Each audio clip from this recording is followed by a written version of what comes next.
안녕하세요. 오늘도 사연살롱을 찾아주셔서 감사합니다. 여러분은 배우자에 대해 얼마나 알고 계신가요? 저는 결혼한 지 30년이 되도록 이 인간이 어떤 인간인지 모르고 살았어요. 아니, 안다고 생각했어요. 그러니 그 모진 세월을 견디고 살았겠죠.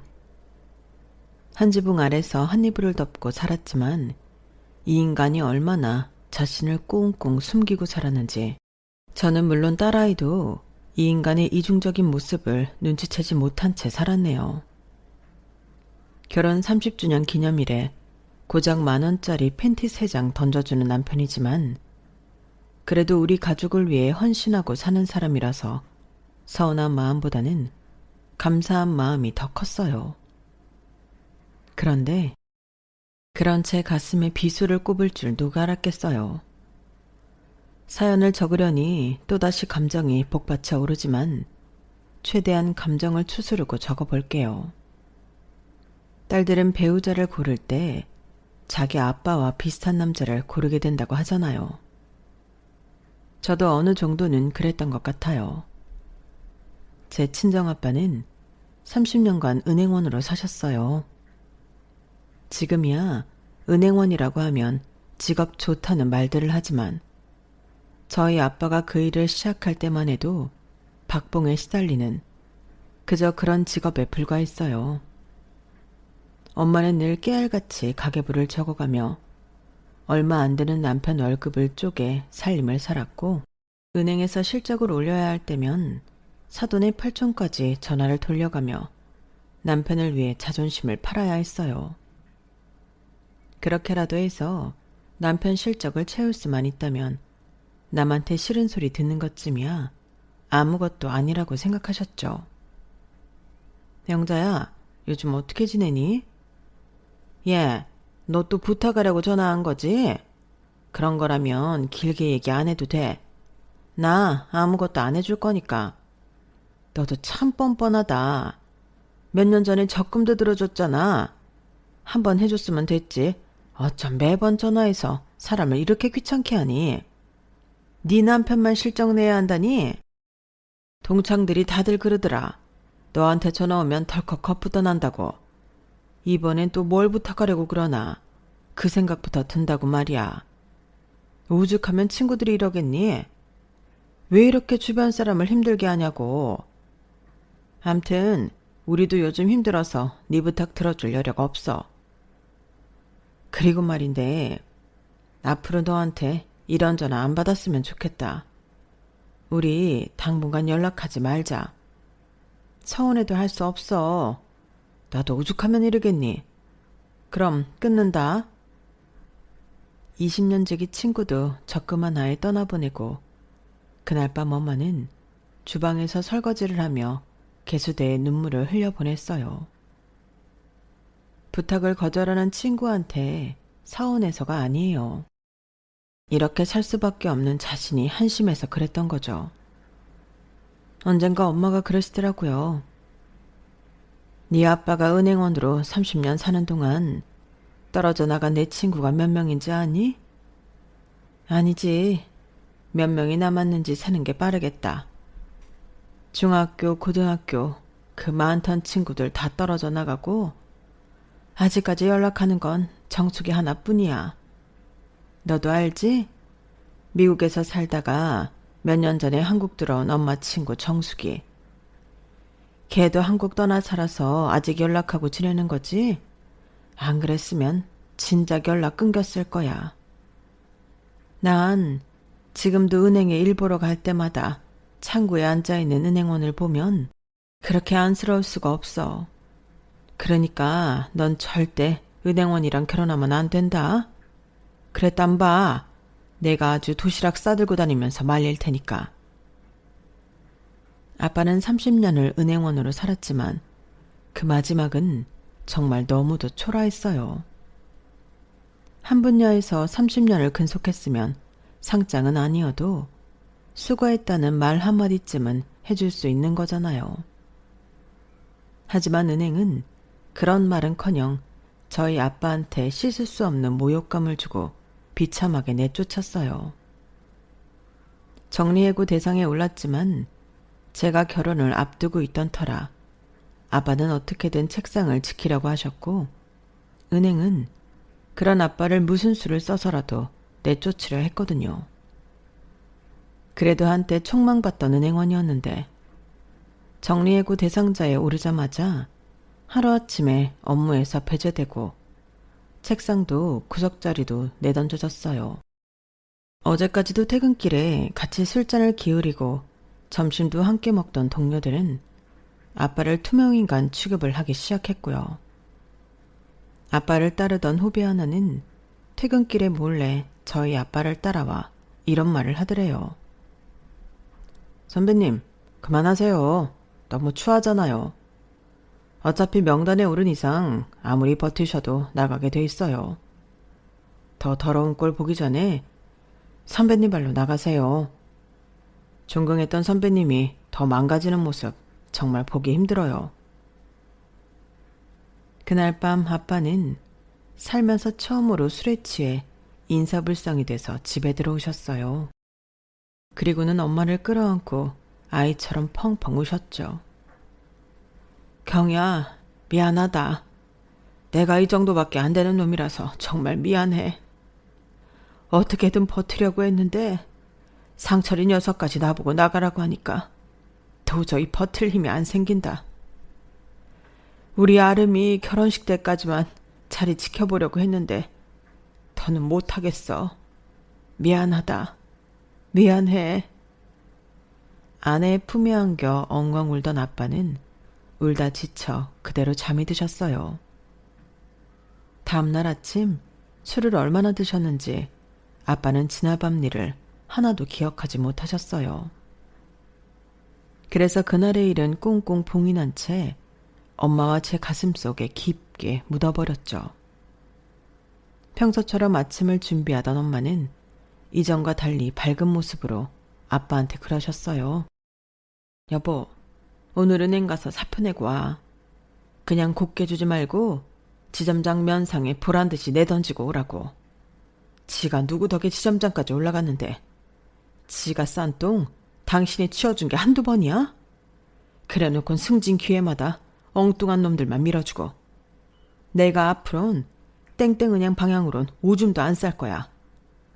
당신 퇴직금 들어오자마자 주거래 은행도 싹 다 바꿔버릴 거야. 사돈의 8촌까지 다 전화 돌려서 땡땡은행 적금들 깨고 주거래 은행도 바꾸라고 그럴 거라고. 더러운 것들 내가 절대 용서 안 해. 당신 갑자기 왜 그래? 내가 어제 술 취해서 무슨 실수라도 했어? 실수는 무슨? 당신이 술 마셨다고 실수하는 사람이야? 그냥 이제 다 이골이 나서 그래. 은행원 아내로 살면서 속이 하도 문드러져서 이젠 그만하고 싶어 그런다고. 그러니까 이참에 당신 은행 그만두고 아름이 결혼 전에 우리 식구 가족여행이라도 다녀오자. 당신 은행 다니는 동안 남들 피서갈 때 한 번도 여행 가본 적 없잖아. 월초, 월말, 연초, 열말. 이제 그런 걱정 없이 우리도 남들 쉴 때 쉬고 놀 때 놀면서 사람답게 살아보자고. 30년 죽어라 이랬으면 당신 그럴 자격 충분해. 다른 사람이 인정 안 해도 내가 인정해. 당신 정말 열심히 살았어. 내 남편이지만 정말 장하고 존경해. 결국 엄마는 참았던 눈물을 쏟았어요. 35년을 부부로 살아온 부모님은 그렇게 서로를 위로하며 위기의 순간에 부부애를 과시했어요. 인생의 동반자이자 세상의 유일한 내 편. 그게 바로 부부라고 말하듯이 말이죠. 아빠가 회사를 그만두고 2달 뒤 저는 결혼식을 올렸어요. 아빠가 다니시던 은행 사람들한테는 따로 청첩장도 돌리지 않았는데도 어떻게들 알고 10명이 넘는 동료들이 찾아와 주었더라고요. 아빠랑 친했던 상철 대리님이 동료들한테 단체톡을 돌리셨다나 봐요. 예식장에 찾아와 주신 아빠의 옛 직장 동료들은 신부 대기실에 찾아와 하나같이 이런 말씀을 하셨어요. 처음 은행에 입사해서 많이 서툴고 힘들던 시절 저희 아빠한테 도움을 많이 받았다고요. 그래서 다른 건 몰라도 딸내미 결혼식만큼은 꼭 참석하고 싶었다고 말이죠. 그 말을 들으면서 어쩌면 이분들의 감사 인사가 아빠의 훈장이 아닐까 하는 생각을 했어요. 결혼식이 끝나고 아빠한테 이 얘기를 전해드렸더니 그래도 30년간의 은행원 생활이 헛되진 않은 것 같다시며 모처럼 환하게 웃으셨어요. 제가 남편을 선택한 이유는 바로 우리 아빠랑 닮은 구석이 많기 때문이었어요.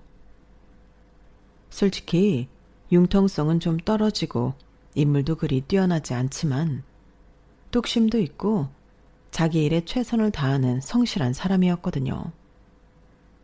남편과 저는 같은 대학 출신이긴 하지만 과가 달라서 재학 중에 학교에서 마주칠 일은 없었어요. 게다가 나이 차이도 나서 더더욱 그랬죠. 남편은 호르몬이 밑에서 자란 장남이라 책임감이 남달랐어요. 어릴 때부터 아버지 대신 자신이 집안의 가장 노릇을 해야 한다는 강박관념에 사로잡혀 있어서 허튼 말 쓸데없는 행동, 사치를 최대의 적인 것처럼 생각하고 살았어요. 밑으로 여동생이 둘 있는데 둘 다 오빠 말이라면 껌뻑할 정도로 집안에서는 무서운 오빠이기도 했죠. 그런 남자가 저랑 소개팅을 하면서 얼마나 떨었는 줄 아세요? 음료 주문을 할 때 이름도 잘못 부를 정도로 무척이나 긴장을 하더라고요. 그때는 남편의 그런 모습이 보기 좋았어요. 사람이 순수해 보이고 미련하다 싶을 정도로 정직해 보였거든요. 별 의미 없는 제 질문 하나하나에 성의껏 대답을 하는 모습을 보니 꼭 평소 아빠를 보는 것 같더라고요. 소개팅 자리에서 이런 말을 해도 되는지 모르겠지만 그래도 솔직하게 말할게요. 저희 집에는 저를 제외하고 여자만 셋이에요. 아버지가 저 10살 때 돌아가셔서 어머니 혼자 저랑 여동생 둘을 키우셨거든요. 주위에서 그러는데 여자들은 홀어머니에 여자 형제 많은 집은 쳐다도 안 본다고 하던데 아름 씨도 그런가요? 솔직히 평소 그런 생각을 해본 적도 없어서 선뜻 대답을 할 수 없었어요. 그런데 저의 그런 행동을 남편이 오해했던 모양이에요. 역시 그런가 보네요. 그럼 우리 차 마시고 바로 일어나요. 먼저 말하길 잘한 것 같네요. 그게 아니라 저는 지금까지 살면서 한 번도 그런 생각을 해본 적이 없어요. 바로 대답 못해서 오해를 하시는 것 같은데 전 상관없을 것 같은데요. 그 말에 남편은 이제야 한시름 놓겠다는 표정으로 숨을 몰아쉬며 환하게 웃더라고요. 그게 그렇게 한바구음을 지을 정도로 대단한 일인가 싶었지만 사람마다 중요하게 생각하는 부분이 있는 거니까 그러려니 했어요.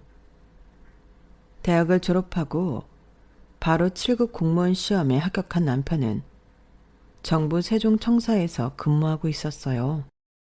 본가가 서울이라서 혼자 세종시에 내려가 살고 있었죠. 이번 소개팅은 남편과 같은 부서에서 근무하는 동료가 주선한 건데 그분이 제 친구 오빠거든요. 제가 연애도 않고 집과 직장만 오가는 몸이 건조한 생활을 하자 친구가 특별히 자기 오빠한테 부탁을 한 거였죠. 그러니 직장도 사람 됨됨이도 어느 정도 검증이 된 사람이기도 했어요. 제 나이가 20대 후반이었고 남편이 30대 초반이라서 단순히 연애만을 목적으로 만들어진 자리는 아니었죠. 둘 다 당장 결혼을 해도 이상하지 않을 나이였으니까요. 그날 소개팅 이후 우리는 서울과 세종시를 오가며 만남을 가졌고 서로에게 어느 정도 확신이 있던 터라 바로 사귀게 되었어요. 저희 부모님도 남편 직업이 7급 공무원이라고 하자 괜찮은 사람 같으면 잘 만나보라고 하셨고요. 아무래도 공무원이라는 직업이 타 직업군에 비해 안정된 직업이라서 부모님께서는 마음이 놓으셨던 모양이에요. 사귀기 시작하고 얼마 안 됐을 무렵 남편은 굳이 저희 집에 인사를 오겠다고 하더라고요. 우리 부모님한테 인사를 하겠다고? 갑자기 왜? 이제 정식으로 사귀기로 했는데 양가 부모님께 인사는 해야지. 그래야 부모님도 안심하실 거 아니야. 왜? 부모님께 나 소개하기 싫어? 그런 게 아니라 괜히 앞서 나가실까봐 걱정돼서 그렇지. 우리 아빠 자기만큼이나 융통성 없고 진지한 사람이란 말이야. 분명히 자기가 우리 집에 가면 그 순간부터 머릿속으로 결혼식은 언제 올려야 하나 그 생각부터 하실걸? 그래? 왠지 아버님이랑 나랑 잘 통할 것 같은데? 그럼 더더욱 빨리 만나 뵙고 인사드려야겠네. 아버님이 땡땡은행에 다니신다고 그랬지. 나도 공무원 시험 잘 안 됐으면 땡땡은행에 원서 넣어보려고 했었는데 잘하면 아버님 부하 직원이 될 뻔했네.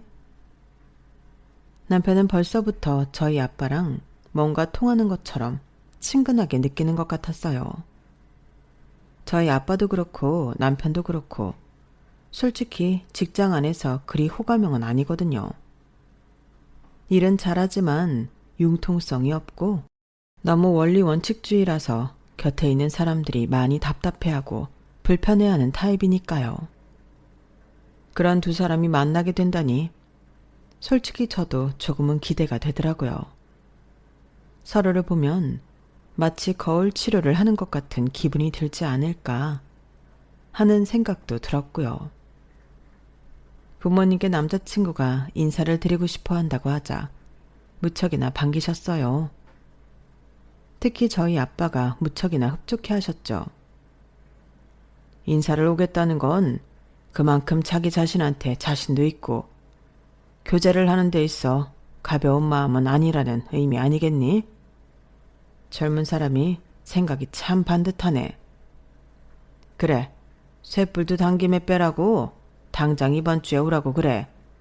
어차피 보기로 한 거 시간 끌 거 뭐 있겠어? 여보, 그래도 그쪽 사정도 있는 건데 먼저 물어보고 정하지 그래요. 서울도 아니고 세종시에 산다는데. 모르는 소리. 모르긴 해도 그 친구도 이번 주 주말에 찾아올 생각을 하고 있었을걸. 자기 입으로 말했을 때는 이미 준비가 돼 있다는 의미기도 하니까. 아름아, 당장 전화해서 물어봐라. 내 말이 맞는지 틀린지.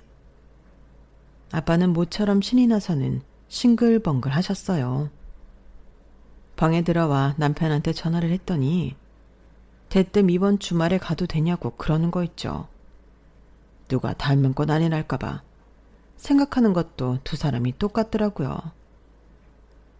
그 주 주말 남편은 점심때쯤 저희 집에 도착했어요. 아빠도 그렇고 남편도 그렇고 술을 안 좋아하기 때문에 함께 점심을 먹고 차를 마시며 이야기를 나누었어요. 성격도 비슷하더니 취향이며 바둑을 좋아하는 취미까지 같아서 저녁 시간이 될 때까지 두 사람은 몇 판이나 바둑을 두었어요. 1대2로 아빠가 한 판 더 이기긴 했지만 남편이 돌아가고 아빠가 그러시더라고요. 아까 그 친구가 마지막 판은 일부러 져주더라. 융통성이 없는 녀석일 줄 알았는데 그래도 사회생활을 해봐서 그런가? 영 맹탕은 아니야. 아름아, 아빠는 그 친구가 마음에 드는데 너는 어떠니? 물론 마음에 드니까 사귀는 걸 테지만 결혼까지 생각하고 있는지 궁금해서 그래. 아빠가 세상을 살아보니까 잘나고 똑똑한 놈들보다 우직한 사람이 결국엔 빛을 보더라. 모르긴 해도 그 친구랑 결혼하면 여자 문제로 고생을 하거나 엄한 데 투자해서 빚더미에 앉는 일은 없을 것 같아. 물론 그런 걸로 신랑감을 고르는 건 조금 그렇지만 그래도 남자는 일단 자기 가정에 충실하고 허튼 짓 하지 않는 게 최고라고 생각한다. 아직 사귄 지 얼마 안 돼서 결혼 얘기까지 꺼내기는 그렇다면 그래도 어느 정도는 염두에 두면서 만나도록 해. 아빠는 이미 사윗감으로 받아들일 마음이 있는 것 같았어요. 하지만 아빠와 달리 엄마는 뭔가 마음에 안 들어하는 눈치였어요. 그때는 그런 엄마가 내심 야속했는데 지나고 보니 엄마가 사람을 더 잘 봤던 것 같네요. 찬민이라는 그 친구 말이야. 정말 네 맘에 들긴 하는 거니? 지금은 사귄 지 얼마 안 돼서 네가 제대로 판단을 못하는 걸 수도 있잖아. 네 아빠는 무척 마음에 들어하는 것 같은데 나는 글쎄다. 엄마, 그게 무슨 소리야. 언제는 아빠 같은 남자 만나라고 그러더니 왜 이제 와서 딴소리야? 네 아빠랑 닮은 구석이 없다고는 할 수 없지만 내가 보기엔 네 아빠랑은 다른 것 같아. 뭐랄까, 이상하게 음원한 구석이 있다고 해야 하나? 콕 집어서 뭐라고 할 수는 없는데 아무튼 좀 찜찜해. 아직 결혼 얘기가 오가는 것도 아니고 단순히 사귀는 단계니까 천천히 알아가는 게 좋을 것 같단 얘기야. 사위사랑은 장모라는데 우리 집은 그 반대였어요. 처음 사귀기 시작했을 때도 그렇고 1년 반가량 연애를 하고 결혼을 하겠다고 했을 때에도 엄마는 왜인지 반기는 기색이 아니었어요.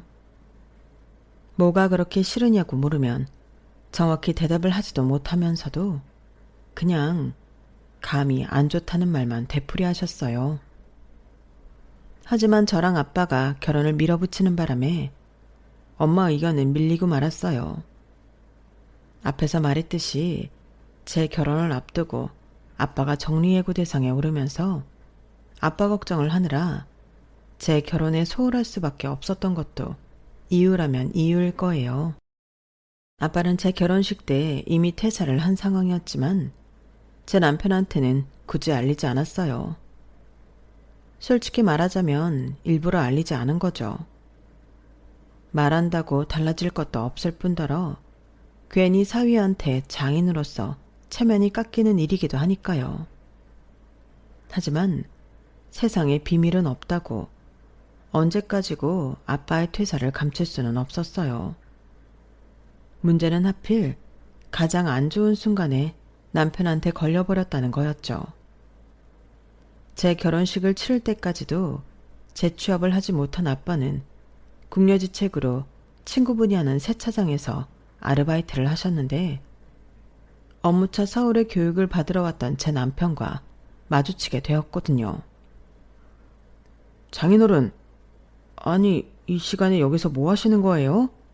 오늘 휴무날도 아니잖아요. 생각지 못한 곳에서 사위와 마주친 아빠는 둘러댈 겨를도 없이 낭패감이 표정에 그대로 드러나 버렸어요. 선성 자체가 거짓말을 못하는 아빠였기에 결국 사위한테 퇴사 사실을 고백하고 말았죠. 그날 집에 돌아온 남편은 제게 그러더군요. 당신 장인어른 퇴사하신 거 나한테 왜 말 안 했어? 난 그런 줄도 모르고 장인어른 계신 지점으로 대출 신청하러 갈 뻔했잖아. 도대체 언제 퇴사하신 거야? 설마 쫓겨난 건 아니지? 내가 장인어른한테 직접 물어볼까 하다가 아무래도 대답하기 곤란하실까봐 당신한테 묻는 거야. 명태야? 아니면 정리해고? 아빠가 정리해고 당한 게 아빠 잘못은 아니었는데도 남편의 그 물음에 마치 죄짓다 들킨 사람처럼 심장이 쿵쾅거리고 입술이 말랐어요. 어차피 알게 된 거 더는 묻지 말아줬으면 했지만 남편은 제가 진실을 말할 때까지 물러설 기미를 보이지 않았어요. 결국 제 입으로 아빠의 정리해고 사실을 이실직고 하게 되었죠. 그러자 남편은 충격을 받았는지 아무 말도 않더라고요. 그리고 며칠 뒤 남편은 저도 모르게 서울로 올라가 저희 아빠를 만나고 왔어요. 그 사실은 한 달쯤 뒤 엄마를 통해 전해 들어서 알 수 있었죠. 아름아, 내가 김서방을 오해했었나 보다. 너도 알지? 아빠가 지난달부터 새로 일 시작한 거. 글쎄, 그게 김서방이 소개해준 곳이라는구나. 네 아빠가 이번에 첫 월급 받으면서 김서방한테 선물이라도 해야겠다면서 그 얘기를 하지 뭐니. 진작 말했으면 나라도 인사치레 했을 텐데 말이다. 그래서 말인데 언제 김서방이랑 집에 좀 들러. 그동안 못한 장모 노릇 이번에 확실히 해줄 테니까. 엄마한테 그 얘기를 전해 듣기 전까진 그런 사실을 까맣게 모르고 있던 저는 엄마만큼이나 놀랐어요. 사실 남편이 저희 아빠 퇴사 사유를 물을 때만 해도 기분이 좋지 않았거든요. 마치 취조당하는 기분이 들었으니까요. 그런데 그렇게 집요하게 물어댄 이유가 아빠 재취업에 도움을 주려고 그랬던 거라는 걸 알게 되자 되려 미안해졌어요. 그래서 그날 퇴근길에 평소엔 비싸서 잘 못 사먹는 2플러스 한우를 사들고 집으로 갔어요. 오랜만에 남편 몸보신이라도 시켜줄 요량으로요. 그런데 아름아, 너 왜 이러니? 우리가 지금 한우로 기분 낼 형편이야? 아파트 대출금 갚으랴, 청약 부으랴, 매달 들어갈 돈이 한두 푼이 아닌데 왜 이렇게 정신을 못 차려?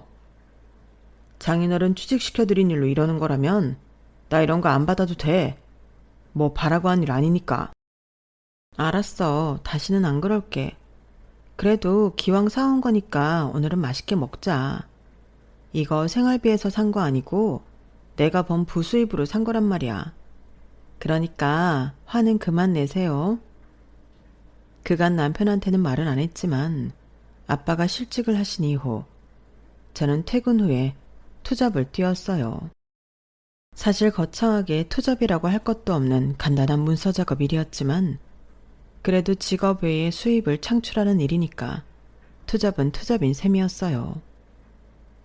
그날 이후 저는 제 남편을 달리 보게 되었어요. 이전에도 제게 있어 남편은 생활력 강하고 믿음직스럽고 성실한 남편이었지만 그 이후에는 속도 깊고 누구보다 고마운 사람이라는 인식까지 가지게 되었거든요. 그래서 저를 곱게 봐주지 않는 얄미운 시어머니와 시누이들한테도 어떻게든 다가가려고 노력하게 되었어요. 남편이 내 부모한테 헌신적으로 하는 만큼 저도 그래야겠다는 생각이 들었거든요. 하지만 이런 결심을 매번 수포로 돌아가게 할 만큼 저희 시댁 식구들은 저희 부부한테 골칫거리였어요.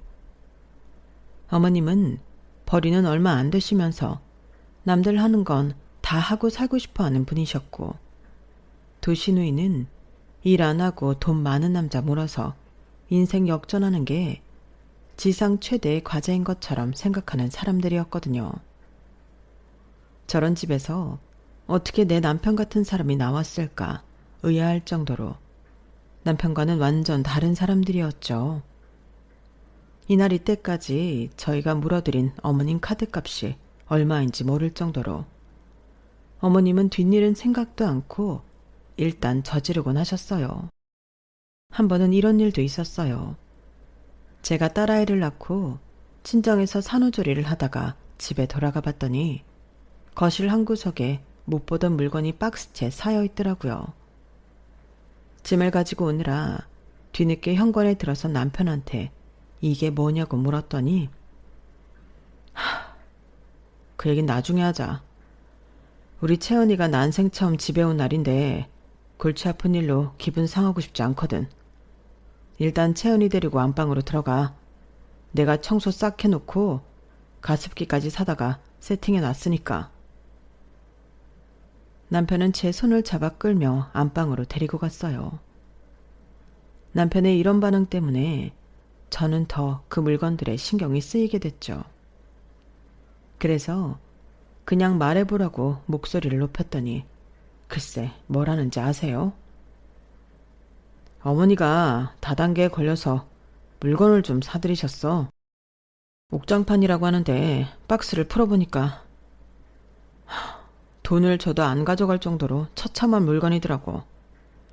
실적 올린다고 10개나 사셨다는데 이걸 누구한테 팔겠냐고.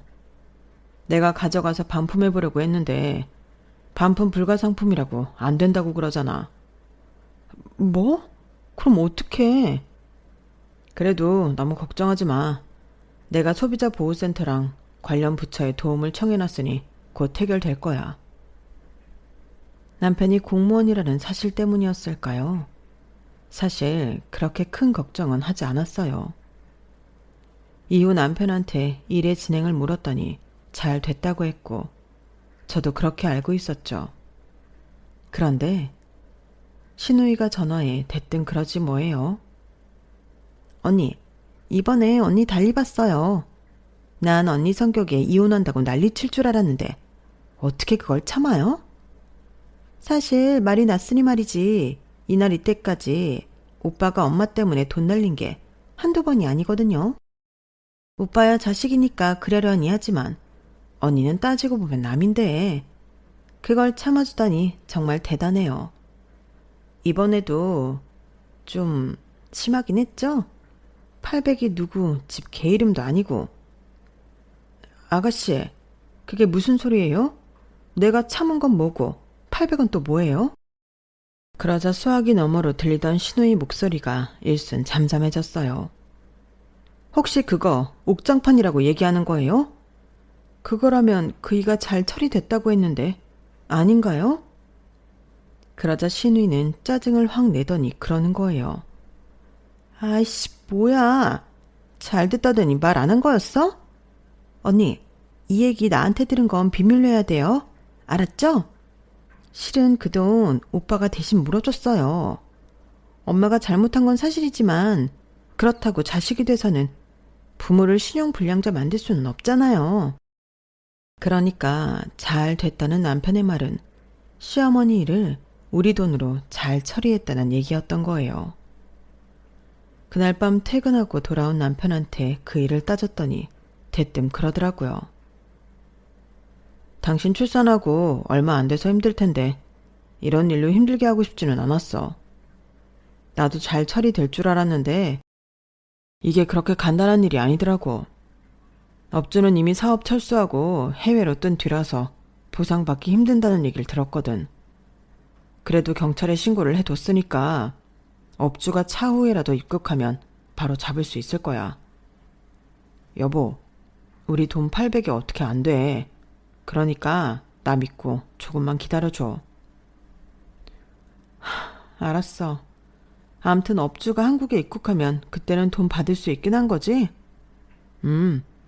평생 전 세계를 떠돌지 않는 이상 한 번은 들어오게 될 거야. 그러니까 그 돈은 적금 들어놨다 생각하고 기다리자. 속에서는 천불이 났지만 일단은 남편 말에 따르기로 했어요. 저라고 생돈 800이 날아갔는데 왜 안 아까웠겠어요.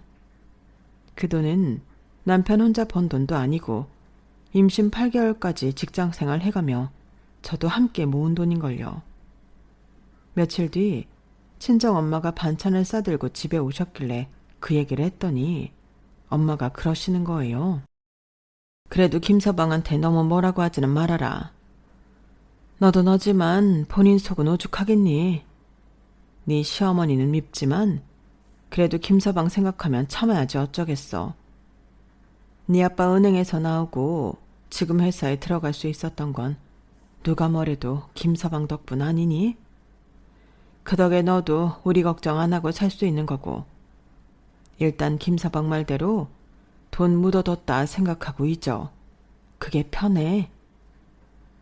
내 편을 들어줄 줄 알았던 엄마는 의외로 제 남편 마음부터 헤아리려 하셨어요.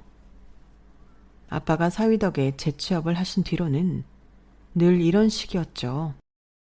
그래도 엄마 말이 틀린 것 같지 않아서 저도 그 일은 마음에서 접으려고 했어요. 30년을 남편과 살아오면서 크고 작은 일들이 얼마나 많았겠어요. 특히 저희 시어머니는 돌아가시는 그날까지도 우리 부부 속을 엄청 썩이셨어요. 잊을만 하면 돈 사고를 치셨거든요. 지인들과 함께 개를 들면 갯돈을 뜯기고 새로운 일을 시작하면 어김없이 다단계나 사기에 연루된 일이고 남자를 만나면 하나같이 꽃뱀에 가까운 놈들이니 따지고 보면 어머님 인생도 어떤 면에선 참 기고했어요. 어머님만 사고를 치면 그래도 낫겠는데 두 시누이는 또 얼마나 우리 속을 썩였게요. 큰 시누는 보는 눈이 없는 건지 매번 이상한 놈들만 만나서 야밤에 연락받고 경찰서로 달려간 게 한두 번이 아니었어요. 그러다 30을 앞두고 결혼을 했는데 반년도 못 살아 사니 못 사니 난리를 치다가 결국 1년도 안 돼서 이혼을 하게 되었죠. 그 후로도 남자 문제로 시끄러웠는데 지금은 재혼해서 베트남 호치민에서 살고 있어요. 작은 시누이는 그나마 속을 덜 썩인 축에 속해요. 자기 언니처럼 남자 문제로 힘들게 하지도 않았고 어머님처럼 돈 문제로 우리를 괴롭히지도 않았으니까요. 다만 성격이 어두워서 사람들과 잘 사귀지 못하고 늘 혼자 지낸다는 게 문제였죠. 그러다 보니 취직할 때도 얼마나 힘들었나 몰라요. 다행히 작은 회사에 격리로 들어가서 자기 밥벌이는 하고 사니 다행이긴 했죠. 30년이란 시간이 흐르는 동안 남편은 정말 한결같이 가정에 충실하고 든든한 가장이자 아빠로 살았어요. 제 친정 아빠가 세상을 떠나셨을 때도 남편은 상주 노릇을 해주었고 저희 엄마가 요양원에 들어갈 때도 남편이 저를 대신해 모든 수속을 다 밟아주었어요. 그래서 조금도 의심을 하지 않았어요. 내 남편의 본 모습에 대해서는요.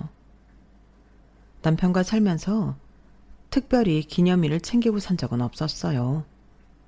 그럴 형편도 아니었고 무엇보다 언제 어떤 일이 터질지 모르기 때문에 가급적 덜 필요한 지출은 막아야 했거든요. 그러다 보니 결혼 30주년이 되었어도 큰 기대는 하지 않았어요.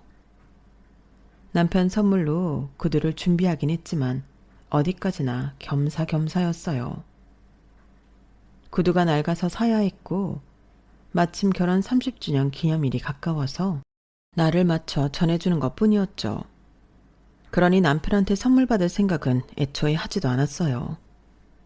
그런데 그날 퇴근하고 돌아온 남편이 제게 검은 봉지를 건네는 거예요.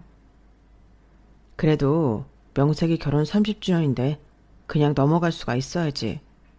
사이즈가 맞나 모르겠네. 남편이 건넨 검은 봉지에는 작은 박스가 들어있었고 그 안에는 팬티 3장이 들어있었어요. 평생 남편한테 선물을 받아본 적이 없어서 그런가 팬티 3장이 뭉클하더라고요. 20대에 만나서 50대 후반이 되기까지 기념일 한번 챙길 여력 없이 부모, 형제 인생까지 책임지면서 우리 부부는 정말 열심히 살았거든요. 하지만 뭉클함도 잠시 사이즈를 보고는 현실적인 생각이 들더라고요. 사이즈가 저한테 작았거든요. 그래서 다음날 사이즈 교환을 하러 가는데 가게 앞에 놓인 매대에 떡하니 써있는 거예요. 3장에 10,000원. 사실 가격 따윈 상관없었지만 그래도 제 눈으로 남편이 준 선물이 떨이 상품이라는 걸 확인하고 나니 기분이 좋지만은 않았어요. 그래도 어쩌겠어요. 딸아이 결혼도 있고 앞으로 돈 들어갈 일이 한둘이 아닌데 이 정도도 감지덕지했죠. 그런데 얼마 뒤 남편이 그러는 거예요. 자식 결혼에 왜 부모가 돈을 내줘야 돼? 이제 부모로부터 독립할 나이도 됐으니 혼수는 채은이 돈으로 하라고 해. 난 딸 자식이라도 결혼하는데 돈 대줄 생각도 없고 해줄 돈도 없어. 우리 사정 뻔히 알면서 당신 왜 그래? 아무리 짠돌이 남편이라고 해도 자식 결혼에 돈 한 푼 못 주겠다고 버틸지는 몰랐어요. 그 일로 한동안 남편이랑 실랑이를 했지만 결과는 변하지 않았어요. 그런데 그 일이 있고 얼마 뒤 사단이 난 거예요. 저희 집엔 남편이 사용하는 작은 방이 하나 있는데 평소 잠궈져 있던 서랍이 그날은 열려 있더라고요. 안 그래도 이 안에 뭐가 있길래 이렇게 꽁꽁 싸매놓은 건가 궁금하던 차에 서랍 속을 뒤져보았죠. 그랬더니 같은 이름으로 온 회사 우편물이 쌓여 있더라고요. 개인 창고를 대여해주는 회사였어요. 우편물에는 창고 임대 만료 및 연장에 대한 내용이 적혀 있더라고요. 남편은 10년 가까이 이 회사 소유의 개인 창고를 임대에 쓰고 있었어요. 다행히 카드키도 함께 있길래 주소지에 적힌 창고로 가보았죠. 창고라고 해서 물류창고처럼 큰 창고인 줄 알았는데 가보니 한두 평 남짓한 작은 방 같은 거더라고요. 카드키를 찍고 문을 열었는데 세상에, 모 아이돌 굿즈가 방 안 가득 전시돼 있지 뭐예요. 야광봉은 물론이고 컵, 텀블러, 수건, 캐릭터가 그려진 각종 물건들이 빼곡했어요. 어찌나 정리를 깔끔하게 해두었는지 전시장에 온 착각을 할 정도였죠. 100원짜리 동전도 허투루 쓰는 일이 없는 남편인지라 이걸 돈 주고 샀다는 게 믿어지지 않았어요. 순간 이걸 사는데 얼마가 들었는지 궁금했어요. 그래서 방 안 사진을 찍어서 인터넷에 올려봤더니 대다수의 사람들이 말하길 저 정도 모을 정도면 1억은 좋게 넘을 거라고 하더군요. 고작 이런 자질구레한 게 1억? 그 말을 들으니 속이 부글부글 거리더라고요. 확실한 건 남편한테 직접 물어봐야겠다 싶어서 그날 밤 남편한테 창고 카드키와 창고 안 사진을 들이밀었더니 남편이 불같이 화를 내는 거 있죠. 야, 네가 거길 왜 들어가? 가서 물건에 손댄 거야? 뭐 만졌어? 내가 얼마나 아끼는 건데 그걸 건드려? 지금까지 남편의 그런 모습은 본 적 없었기에 저는 입을 떡 벌린 채 남편을 바라보기만 했어요. 그러다 정신이 들어 쏘아붙였죠. 지금 그게 중요해? 딸 결혼했을 돈은 없다면서 이런 애들 장난했을 돈은 있었나 보지? 사람들이 그러더라. 이 정도 모으려면 1억은 좋게 들었을 거라고. 설마 당신이 그런 돈을 여기에 쓴 건 아니지? 그러자 남편은 잠시 머뭇대더니 말했어요. 참, 뭣도 모르는 것들. 1억? 그 돈으로 이걸 어떻게 모아? 한정판 굿즈는 경매까지 받아서 산 거라 가격이 얼만데. 하여간에 시세를 몰라요. 그리고 당신 애들 장난이라고 했어? 이것도 따지고 보면 나름의 투자야. 팬들 사이에선 이런 굿즈 하나하나가 얼마나 귀한 건지 알아? 내가 모은 것 중 몇몇은 지금이라도 당근에 내놓으면 곱절을 주고 사겠다는 사람도 널렸다고. 아니, 비단 가격이 문제가 아니야. 암흑 같은 내 인생을 밝혀준 애들이라니까. 그러니까 이건 단순히 굿즈가 아니라 내 인생의 은인이나 마찬가지야. 잘 알지도 못하면서 천박하게 돈으로 따질 생각만 하다니. 이래서 당신은 안 되는 거야. 완전 반 미친 사람처럼 떠들어대는데 이 사람이 아는, 내가 아는 그 짠돌이 남편이 맞나 싶었어요. 결국 그날 남편을 통해 그간의 지출 내역을 들을 수 있었고 그 금액은 제가 생각했던 것 이상이었어요. 굿즈를 비롯해 아이돌한테 선물한 조금 금액까지 합하면 총 금액이 1억이 훌쩍 넘었거든요. 그런데 웃긴 건 그 다음이었어요. 말이 났으니 말인데 채연이 결혼식 말이야. 어쩌면 나는 참석 못할지도 모르겠어. 그때 방콕에서 콘서트가 열릴지 모른다는 얘기가 있어서 말이야. 컴백 무대라서 이번만큼은 꼭 가야 돼. 지금 해체 얘기도 있어서 마지막 콘서트가 될지 모른다고. 뭐? 이 인간이 미쳤나? 지금 딸 자식 결혼식에 빠지고 아이돌 콘서트 가겠다는 거야? 당신 제정신이야? 당신 내가 아는 김찬민 맞아? 100원짜리 동전 안에 벌벌 떤던 그 사람 맞냐고. 여보, 제발 정신 좀 차려. 나 멀쩡해. 그리고 지금까지 당신이 나를 어떻게 봐왔는지 모르겠지만 난 처음부터 지금의 내 모습이었어. 효자 아들, 아들 같은 사위, 가정밖에 모르는 남편이자 아빠. 그건 다 당신이 만들어낸 허상이라고. 날 마음에 안 들어하던 장모님이 장인 취업 도와주니까 나를 아들아들 하셨잖아. 솔직히 난 그것도 마음에 안 들었어. 내가 왜 자기 아들이야? 난 그저 장인이 실업자가 되면 우리 함께 기댈까봐 그게 두려워서 자리를 알아봐 준 것뿐이라고. 애초에 내 부모한테도 일말에 정이 없는 내가 장인 장모 생각을 하겠어? 어림도 없지. 인생은 독고다이야. 나 외엔 아무도 믿을 필요 없고 유의할 필요도 없는 거라고. 그러니까 당신도 똑똑히 알아둬. 앞으로도 나한테 기댈 생각 말고 스스로 살아갈 생각하라고. 난 퇴직하면 그날로 내 인생 찾아 떠날 거니까. 당신은 당신 인생 살아. 지금까지 나 할 만큼 하고 살았잖아. 더는 내 부모 형제며 당신이랑 딸 자식 때문에 시살리며 살고 싶지 않아.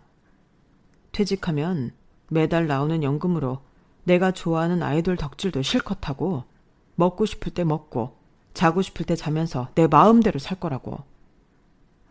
그러면서 남편은 퇴직 후 자신이 받을 연금에 내 몫은 없는 거라며 저는 저보고 알아서 살아가라고 했어요. 결혼 30년 만에 알게 된 남편의 진심 앞에서 저는 망연자실할 수밖에 없었어요. 그동안 자기 가족들 뒷바라지하고 살 땐 가족은 공동체라고 떠들던 인간이 자기 연금은 자기 몫이라고 못 박는 거 보니까 정남이가 떨어지더라고요. 그래서 이혼을 결심하게 되었어요. 나는 나, 너는 너라고 생각하는 인간과 더 살아봐야 좋을 게 없을 것 같았거든요. 결국 딸아이 결혼식도 올리기 전에 이혼 소송부터 시작한 저는 6개월가량 이어진 소송 끝에 재산 분할과 약간의 위자료, 그리고 앞으로 받게 될 남편의 공무원 연금 중 반을 받게 되었어요. 당연히 남편은 안 된다고 길길이 날뛰었죠. 자기가 이래서 받게 되는 연금인데 왜 저한테 반이나 줘야 하냐고요. 그동안 우리 부부가 공동으로 이룬 재산에서 자기 부모 형제들한테 들어간 돈이 엄청나다는 건 전혀 고려하지 않은 채 말이죠. 결혼을 앞둔 딸아이한테는 미안했지만 그래도 이게 최선인 것 같았어요. 결국 남편은 딸아이 결혼식에 오지 않았어요. 아이돌 콘서트가 없었음에도 말이죠. 지금 이렇게 제가 살아온 일을 적다 보니 그때 일이 떠올라 또 화가 치밀지만 오늘을 기점으로 털어버리려고 해요. 그래야 저도 살 수 있을 것 같거든요. 어리석은 남편은 지금까지 자신이 잘해오고도 마지막을 엉망으로 만들었지만 저는 그러지 않을 생각이거든요. 저는 내 인생도 챙기면서 딸아이의 엄마로, 내 사위의 장모로, 3개월 뒤면 태어날 손주의 외할머니로 끝까지 성실하게 살아날 생각입니다. 모든 게 그렇겠지만 내 인생의 시작만큼 끝도 중요한 거니까요. 지금까지 제 사연을 들어주셔서 감사합니다. 항상 많이 행복하시고 많이 건강하세요. 여러분, 사연 댓글에 응원과 현명한 조언 부탁드려요. 좋아요와 구독은 저에게 큰 힘이 됩니다. 오늘도 좋은 일 가득하세요.